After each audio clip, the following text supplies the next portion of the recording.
اس نے بلند آواز سے کلمہ پڑھا تو زنجیریں کھل گئیں۔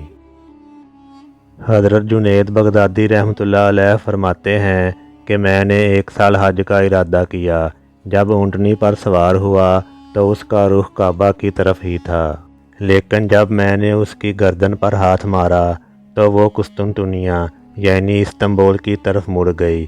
میں نے کئی مرتبہ اس کا رخ موڑا مگر وہ قبلہ کی طرف نہ مڑی۔ میں نے اپنے دل میں کہا، اے اللہ، اس میں ضرور کوئی راز پوشیدہ ہے۔ سنہری فکرے یوٹیوب چینل میں خوش آمدید۔ جنہوں نے ابھی تک اس چینل کو سبسکرائب نہیں کیا ان سے گزارش ہے کہ اسے سبسکرائب کر دیں اور بیل آئیکن کو دبا دیں۔ میں نے اس کی مرضی کے مطابق اسے جانے دیا اور اللہ تعالیٰ کی بارگاہ میں عرض کی، اے اللہ عز و جل، اگر تو مجھے اپنے گھر نہ جانے دے تو میرے پاس اس کا کوئی حل نہیں، تمام معاملہ تیرے ہی پاس ہے۔ فرماتے ہیں کہ اونٹنی تیزی سے چلتی ہوئی قسطنطنیہ میں داخل ہو گئی۔ جب میں شہر میں داخل ہوا تو دیکھا کہ لوگ فتنہ و فساد میں مبتلا ہیں۔ میں نے ایک شخص سے دریافت کیا کہ اس کا سبب کیا ہے۔ اس نے بتایا کہ بادشاہ کی بیٹی کی عقل زائل ہو گئی ہے اور لوگ کوئی ایسا طبیب تلاش کر رہے ہیں جو اس کا علاج کر سکے۔ میں نے دل میں کہا، میرے رب عز و جل کی عزت کی قسم، اسی کام کے لیے میرے رب نے مجھے اس سال حج سے روک دیا ہے۔ میں نے ان لوگوں کو بتایا کہ میں طبیب ہوں۔ ان لوگوں نے پوچھا کہ کیا آپ علاج کریں گے؟ میں نے کہا، ہاں انشاءاللہ۔ لوگوں نے میرا ہاتھ پکڑا اور مجھے بادشاہ کے پاس لے گئے۔ اس نے اپنی بیٹی کا علاج میرے ذمے لگا دیا۔ میں نے اللہ عز و جل سے مدد طلب کی اور کمرے میں داخل ہو گیا۔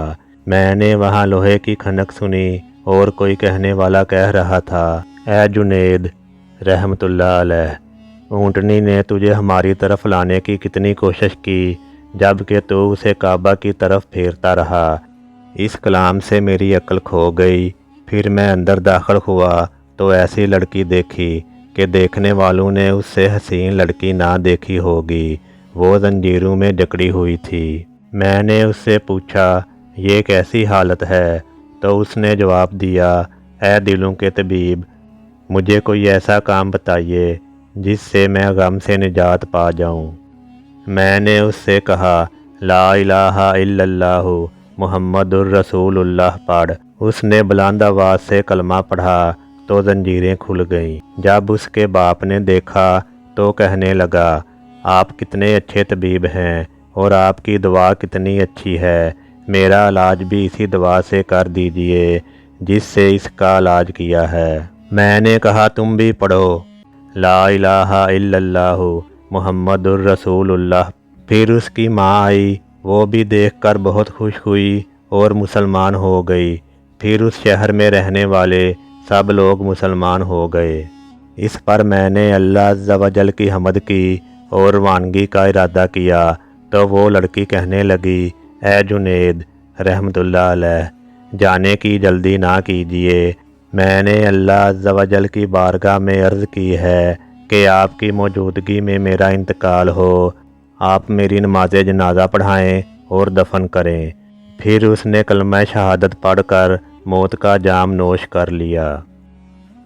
ویڈیو اچھی لگی ہو تو اسے لائک اور شیئر کر دیں اور اس طرح کی مزید اسلامی اور معلوماتی ویڈیوز دیکھنے کے لیے اس چینل کو سبسکرائب کر دیں اور بیل آئیکن کو دبا دیں۔ شکریہ۔